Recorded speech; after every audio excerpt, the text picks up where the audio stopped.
Logan Diggs is one of three game changers for Ole Miss and Lane Kiffin if Ole Miss wants to make a run.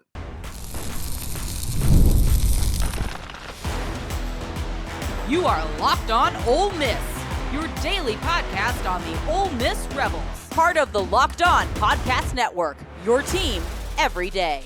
Welcome to the Locked On Ole Miss podcast, the most watched Ole Miss podcast. I'm your host, Steven Willis, a 10-year veteran member of the national media with Yahoo Sports and a former Ole Miss staff member. On today's show, we're breaking down three key players who will determine whether or not Ole Miss makes a college football playoff run or if they're just another good team. Logan Diggs, the transfer from LSU, is set to lead the running back room after missing last season with a torn ACL. Stribling has massive shoes to fill with the loss of Tre Harris, and Jam Brown, a freshman All-America, now has even more responsibility with Walter Nolan leaving. We're free and available on all the podcast apps and on YouTube. Thank you for making Locked On Ole Miss your first listen every day, and a special hello to the insiders and everydayers who make the show what it is. And don't forget to find a second listen on the network.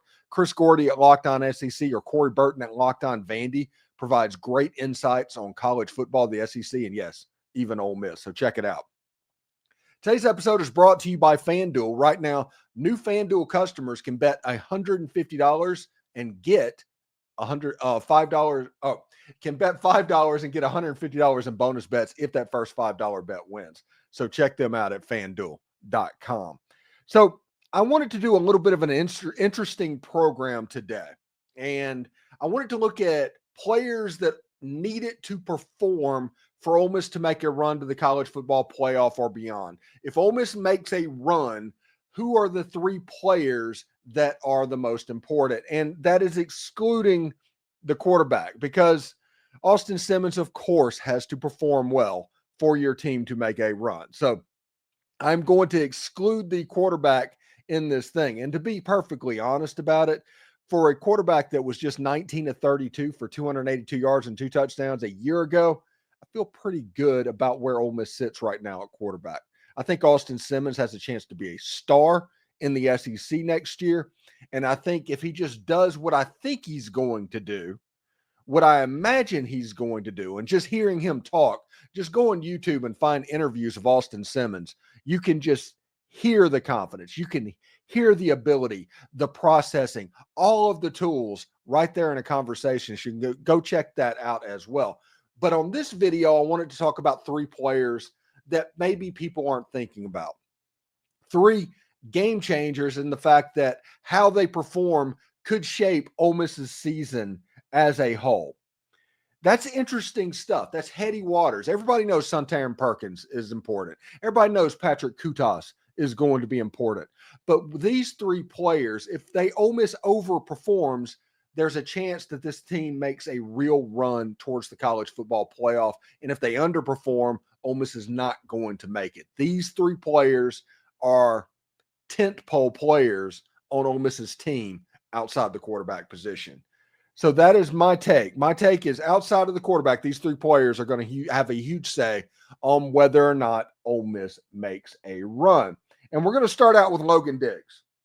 Logan Diggs is a running back that transferred from Louisiana State, LSU to Ole Miss, transferred from Notre Dame to LSU to start his career. He has 337 carries, 1,720 yards, and 14 touchdowns.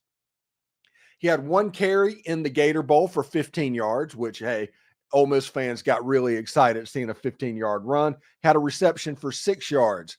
He also, on a pass protection, kind of got blown up a little bit on a play that Ole Miss was unable to score. That is probably going to hold some water as the season goes on, and something that people need to pay attention to.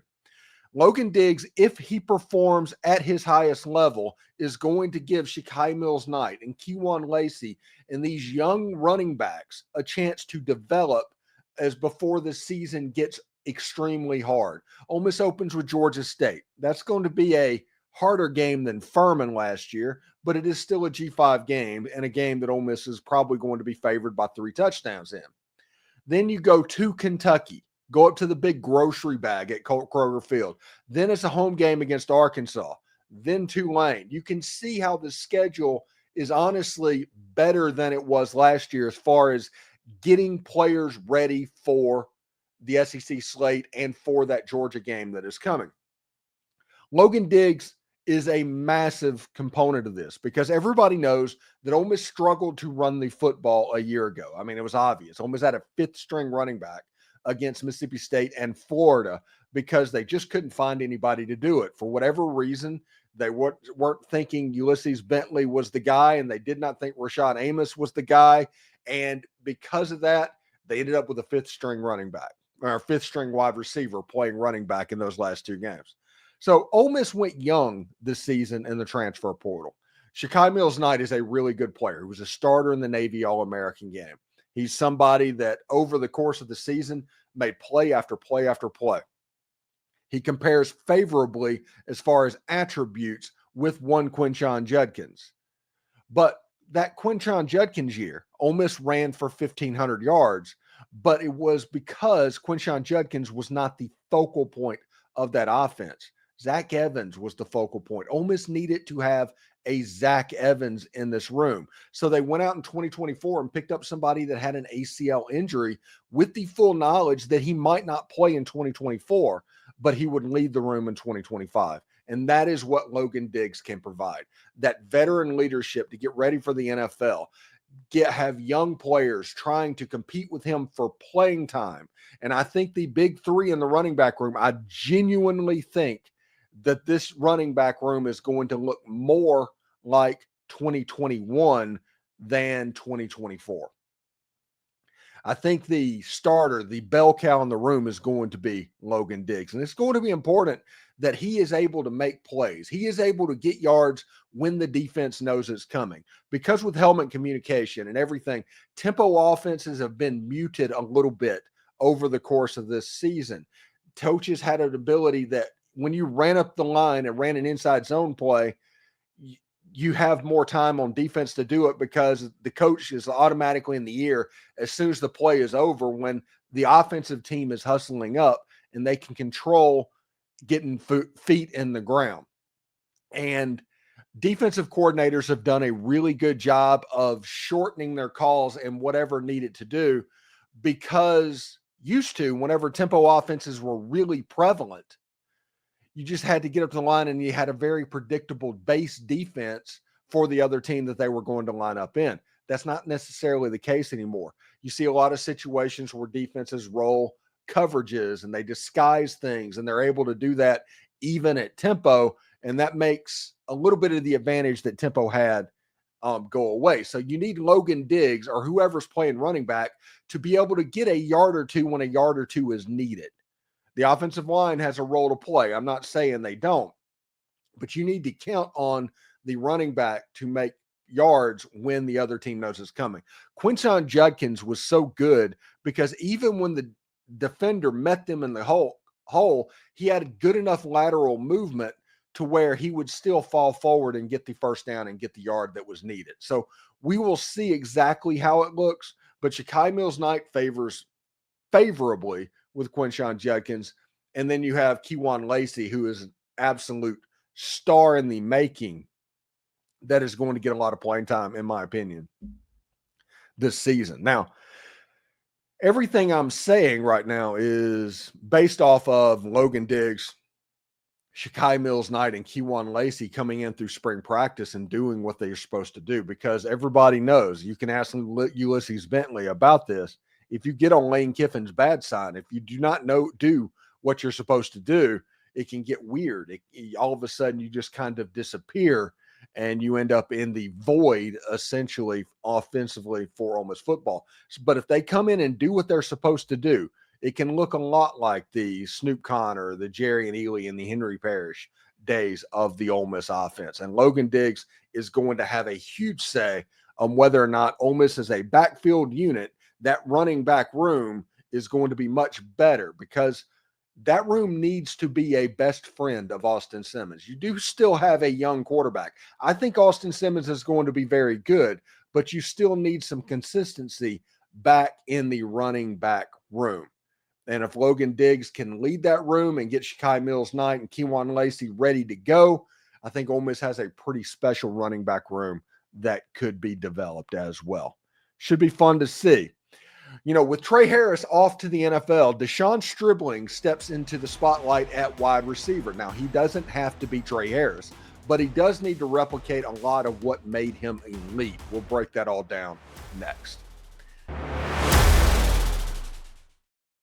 When the game tips off, the NBA action is just getting started, and there's no better place to get in on that than FanDuel, America's #1 sports book. With FanDuel, you can place live bets throughout the game. So even if you miss the opening tip off and you want to bet on a fourth quarter comeback, you can do that. And if you're looking for a bigger payout, you can even combine those live bets for a same game parlay. I love using FanDuel's live betting feature because it keeps every moment of the game exciting. Whether I'm backing my team for a late game rally or picking the player to hit a clutch for three, I feel like I've never missed my chance. Plus, the app is super easy to use, and when you win, you get paid instantly. Right now, new FanDuel customers can get $150 in bonus bets if that first $5 bet wins. Just visit FanDuel.com today. That's FanDuel.com for your shot at $150 in bonus bets. Make every moment more with FanDuel, the official sports betting partner of the NBA. So, Ole Miss losing Tre Harris. He was a super huge part of their offense in 2024 with Jackson Dart. And it wasn't just the connection that Jackson and Tre Harris had, because they were famously roommates on the road. There was a connection between those two players that were very good. But what made Tre Harris so effective is the fact of how he slanted the defense. And everybody had an eye on Tre Harris. And it makes sense. If Tre Harris would have stayed healthy at the end of last season, he'd have had 120 catches probably. He was on pace to break every Ole Miss receiving record and possibly win the Blintnikoff when he got injured. It was really a shame when he got hurt against LSU. And whenever that happened and kind of derailed him, everything was up. To put that in perspective, I still think he finished second, maybe. I think second or first in receiving yards, even though he only played like 7 games over the course of the season. Tre Harris had an immeasurable impact on defenses and is a real thing that Deshaun Stribling needs to try and emulate. Not necessarily the big play ability and everything that's going on. The production doesn't necessarily have to be there, but plays have to be made at 40% of the clip that Tre Harris did. If Deshaun Stribling can make those plays at a 40% clip and make the defense pay attention to Deshaun Stribling, it's going to open up the other side of the field, whether it be Trey Wallace or Caleb Cunningham or Caleb Odom, whoever is sitting over there, or the tight ends with Luke Haas or Daquan Wright, those guys going on. It is going to be key that Deshaun Stribling at least occupies the mind of that defense. I'm not saying talk. I'm not saying do all of that stuff. I'm saying when you have a chance to make a big play, make it. I do not think that Ole Miss needs to overly use that big play option, but if it's there, it's there. And if it's in the back of the mind of the defense, it's all the better. Because if they're double teaming Deshaun Stribling, they're not double teaming Caleb Odom or Luke Haas, other position players on the field that have a chance to be really good. Daquan Wright had a major star turn over the course of the Gator Bowl, and Ole Miss needs to figure out a way to maximize that. And the way you maximize that is by the defense basically deciding we're going to bracket Deshaun Stribling. Now, this guy is no slouch. Over the course of his career, he has 161 catches, 2,153 yards, and 17 touchdowns. He's a really good player. So I would not put this on him to try and make the defense do that unless he can do it. And you can see by his numbers, which was at Washington State and Oklahoma State. It's not like he was at Incarnate Word. We're talking about heavy Power 5 football at that point. And Deshaun Stribling had nearly 1,000 yards receiving last year at Oklahoma State, despite Oklahoma State being completely quarterback challenged. So Deshaun Stribling is a really good player. And when you look at the schedule that Ole Miss has over the course of the game, of this 2025 season, the Georgia State home game, which is a perfect get everything ready to go type football game. At the Kentucky Wildcats, which will be a freaking terrific revenge type game. Arkansas at home, which will be fun because Arkansas and Ole Miss in Vaughn Hemingway Stadium is always fun. Tulane, September 20th. LSU, September 27th. Washington State, which Deshaun Stribling originally went to. And then it gets really real with road games at Georgia, at Oklahoma, home game against South Carolina. You have the Citadel, home game against Florida. You can see that you have to get ready with what's going on. So you have essentially 6 games to get Kirby Smart's attention. And that's what I mean by getting the defense's attention. Starting with getting the defensive coordinators of Georgia's attention. Starting with getting the defensive coordinator of Oklahoma's attention, which it'll be Brent Venables this season. Deshaun Stribling has a pretty important role about what he can do for Austin Simmons, what he can do for Ole Miss offensively, because if the defense is genuinely worried about Deshaun Stribling, they can't play 8 in the box. They can't do that. They can't go completely in on run defense. It's going to help out Logan Diggs and Shakai Mills-Knight and Trey Hall if he gets on the field as well. Deshaun Stribling providing a lot of the stuff that Tre Harris did is going to be important for this team. Like I said, I'm not saying he needs to have 120 catches and 17 touchdowns over the course of the season. What I'm saying is he needs to make enough plays to where you constantly worry about the cornerback covering. It's not just going to be a situation to where you put your best guy on him and he's going to be fine and he's going to be taken away. He needs to be a single coverage dominator, which is what Tre Harris was. When you tried to single cover Tre Harris, you got whipped every single time. PFF grades proved that to be true. If Deshaun Stribling can do something similar and at least force double teams, all of a sudden that's going to do so much for Caleb Cunningham or Caleb Odom or Trey Wallace, or whoever's lining up on the other side. Caden Lee in the slot, Winston Watkins in the slot, Luke Haas, Daquan Wright, those guys at tight end. You can see how the offense just completely starts clicking. So in my first 2 segments today, it's been about a running back that has taken a step forward, which was necessary, and a wide receiver to make the defense not focus entirely on that running back. That is very easy to think about, but those are the 2 keys of this season for Ole Miss. You need to be able to run the ball, and you need to be able to make the defense fear the pass. If you do that, Austin Simmons has a real chance to click. And Austin Simmons, I'm telling you, he is the best processing quarterback since Eli Manning. Watch how quickly. Go back and watch the game and see how fast the ball gets out of his hands. What he is able to notice, how quick it was. I love Jackson Dart as a football player. And he did so many great things in Ole Miss. But even just Jackson Dart to Austin Simmons, the processing ability and how quickly the ball gets out of his hand, it's next level. This, if he's a man beater, if you are consistently worried about having to bracket this wide receiver, which is going to open up other wide receivers, that is going to be a major, major step for Ole Miss football. And honestly, I'm looking forward to stuff like that. I'm looking real forward to stuff like that. So coming up in our final segment, we break down Jam Brown's impact and why the defensive line will be crucial for the Ole Miss defense in 2025. Don't miss what could shape the Rebels' future on defense.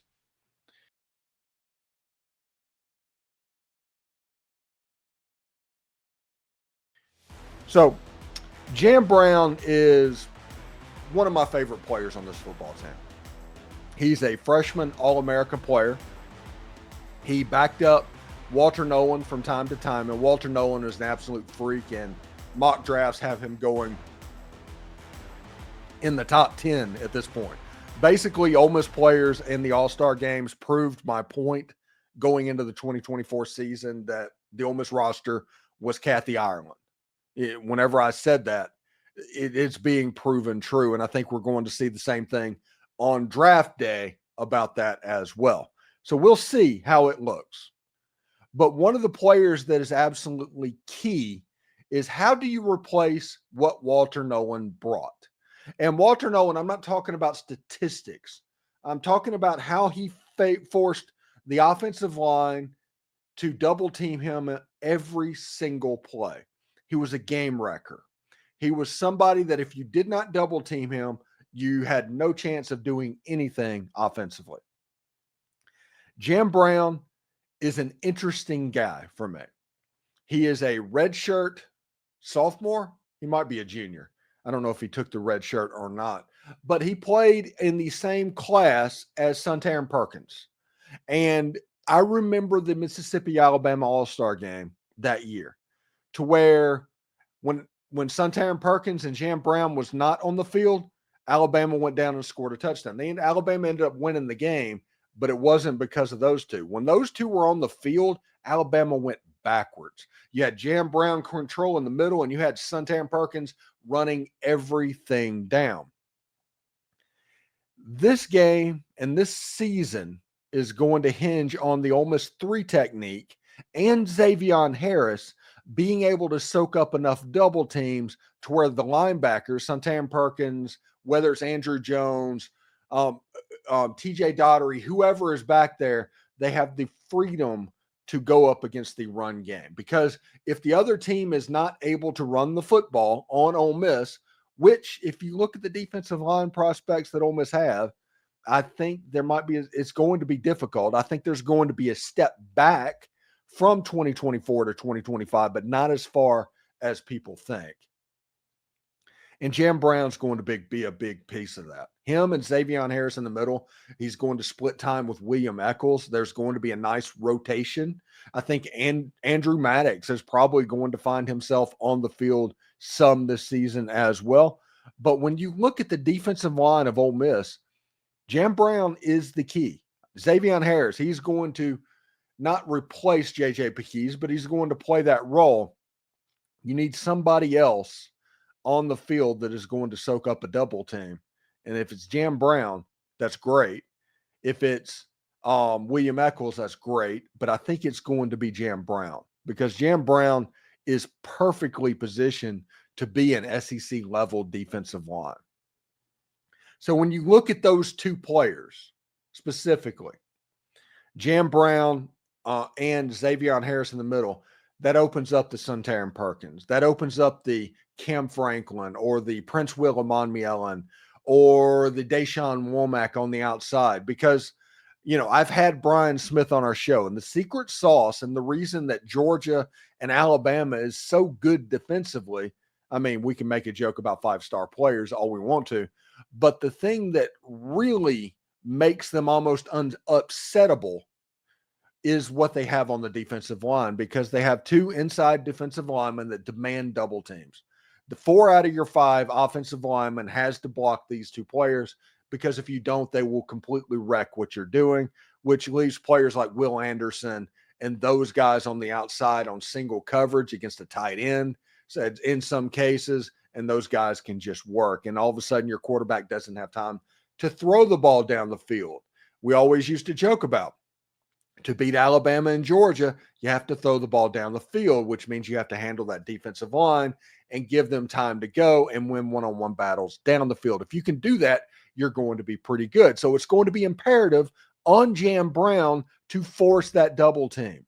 This season is going to be all about double teams. You need Xavier Harris, which I think he's kind of there to where he's going to have to be doubled more often than he's not. You need that second double team, whether it's Will Eccles, whether it's Jam Brown, whoever is over there that keeps them off the defensive end and can allow them to work. And whenever they are kept off the defensive end, just so you know how this looks, you have Suntarine Perkins that had 10.5 sacks. You had Princely and Monmielen that had 10.5 sacks. You had Jared Ivey that had 8 sacks. Whenever the middle forces the offensive line to take care of the interior of the defensive line, you can really do some work on the outside as well. And if you look at it as well, Chris Paul, sideline to sideline running, the whole defense gets so much better if the interior of that defensive line can kind of force double teams and force the protections and everything to work. The secondary is going to be better because of less time to throw. Everything hinges on defensive tackles forcing double teams. Doesn't matter if you play man. It doesn't matter if you play zone. It doesn't matter if you're an even front, an odd front. It doesn't matter about that at all. If you can have two defensive linemen force double teams, you're going to be an effective defensive unit. And a lot of that is going to hinge on Jam Brown and what he can do. I like Jam Brown as a player. He's one of my favorite players on this team. His interception against LSU, I watch that from time to time. It's one of my favorite things to see. And Jam Brown, as his career, it's like not a scrub, First career, he has 40 tackles, 4 TFLs, 1 interception, and a half sack.